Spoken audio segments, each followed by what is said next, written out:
Atom পরমাণু তৈরি করার পর চেক করার উদ্দেশ্যে জাপানের হিরোশিমা নাগাসাকিতে ব্লাস্ট করেছিল। ইতিহাস প্রমাণ করছে যে ওই হিরোশিমা নাগাসাকিতে এখন পর্যন্ত শস্য উৎপাদন হয় না। বলার উদ্দেশ্য হলো এটা, জামারের বানায় অ্যাটম পরমাণুতে যদি এত পাওয়ার হতে পারে তো খোদার বানা সাপে কত পাওয়ার হবে একবার নিজে নিজে চিন্তা করুন। এ হলো কবর, ভয়াবহ জায়গা। এই জন্য আহলুস সুন্নাত ওয়াল জামাত বলেন যে দুনিয়াতে কিছু করে আসো আর নিজের মাইয়াতকে স্মরণ করে কিছু অর্পণ করার চেষ্টা করো, কারণ এটা বৃথা যায় না। কবরবাসী আমাদের অপেক্ষায় অপেক্ষিত হয়ে আছে আর আমাদের দান পেরে তারা লাভবান হয়। আজকের কবরের মিসালে সওয়াবের উদ্দেশ্যে আজকের জলসা। আর দ্বিতীয় জলসা সেটা হলো মাদ্রাসা নির্মাণের জন্য। আজ আমরা মাদ্রাসা দেখে ঘাবড়াই, যে তাই তো মাদ্রাসা যদি হয় তাহলে চেক তো আসবে, আর চেক আসুক চেয়ে না আসুক একটা তো জায়গা নিতে হবে। কিন্তু শুনুন, একটা দেশের মাদ্রাসা থাকলে কত লাভ। আমাদের হানাফি জামাতের বিখ্যাত আকীদার কিতাব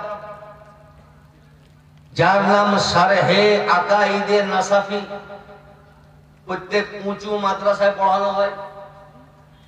ওই কিতাবে একটা হাদিস তুলে ধরেছেন আল্লামা সাদউদ্দিন তাফতাজানি আলাইহি রহমা রিদওয়ান, যে নবী মুস্তাফা বলেন ইন্নাল আলিমা ওয়াল মুতাআল্লিমা ইযা মাররা আলা কারিয়াতিন ফাইনাল্লাহা ইয়ারফাউল আযাবা আন মাকবারাতি তিলকাল কারিয়া 40 ইয়াওমান। নবী মুস্তাফা বলেন কোন গ্রামের পাশ দিয়ে যদি কোন মাওলানা বা মাদ্রাসার তালেবে ইলম একবার পদর্পণ করে তো তার পদর্পণের বরকতে ওই গ্রামের কবরস্থানের 40 দিনের আযাব মাফ হয়ে যায়। একটা তালেবে ইলম এখনো গ্রামে আসেনি, বাইরে যাওয়ার কারণে যদি কবরের সুবহানাল্লাহ 40 দিনের আযাব মাফ হয়ে যায় তো যে গ্রামে সর্বদা তালেবে ইলম থাকে ওই গ্রামের অবস্থা কি একবার নিজে নিজে চিন্তা করুন। এলে মাদ্রাসা এমনই একটা কেলা, সুবহানাল্লাহ সুবহানাল্লাহ, যে দুনিয়ার কেলা আপনার বডি রক্ষা করবে, আর মাদ্রাসা এমনই একটা কেলা যে জাহান্নামের আগুন থেকে আপনাকে আমাকে রক্ষা করবে। তো আজকে সুবহানাল্লাহ দুটো টপিককে সামনে রেখে কমিটি সুবহানাল্লাহ যে জলসা দিয়েছেন, গুরুত্বপূর্ণ জলসা, যে দুটাই সুবহানাল্লাহ জাহান্নাম থেকে আপনাকে রক্ষা করবে।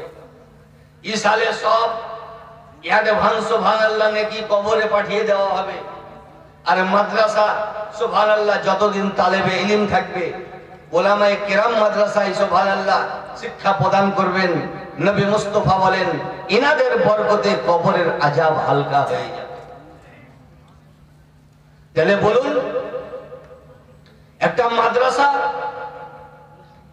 এমনই একটা প্রতিষ্ঠান যে কোরআন যদি খোলেন তো প্রথমে আপনি বুঝতে পারবেন যে আল্লাহ তাআলা কোরআন মাজিদে নামাজের কথা বলেছেন, রোজার কথা বলেছেন, হজ ও যাকাতের কথা বলেছেন, ভালো মন্দর কথা বলেছেন, আইনের কথা বলেছেন, হারাম ও হালালের কথা বলেছেন।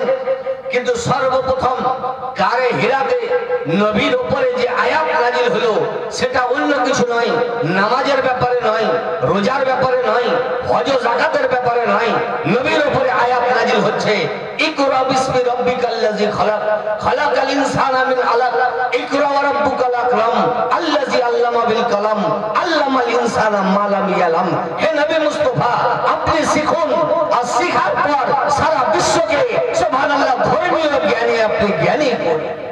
তাহলে বুঝা গেল ইসলামকে বুঝতে গেলে জ্ঞানের প্রয়োজন, যাকাত বুঝতে গেলে জ্ঞানের প্রয়োজন, রোজা বুঝতে গেলে জ্ঞানের প্রয়োজন, হজ ও যাকাত বুঝতে গেলে জ্ঞানের প্রয়োজন, হালাল ও হারাম বুঝতে গেলে জ্ঞানের প্রয়োজন, সদ্ভাবনা বুঝতে গেলে জ্ঞানের প্রয়োজন, আইন বুঝতে গেলে জ্ঞানের প্রয়োজন, শরীয়তকে বুঝতে গেলে জ্ঞানের প্রয়োজন। আর জ্ঞানের সুবহানাল্লাহ প্রতিষ্ঠান হলো নবী মুস্তাফা বলেন আমার মাদ্রাসা। মাদ্রাসা যদি না থাকে তো সমাজে জ্ঞান থাকবে না, আর জ্ঞান যদি না থাকে তো একটা ভালো নামাজি পরিপূর্ণভাবে নামাজ পড়তে পারবে না। একটা ভালো রোজাদার পরিপূর্ণভাবে রোজা রাখতে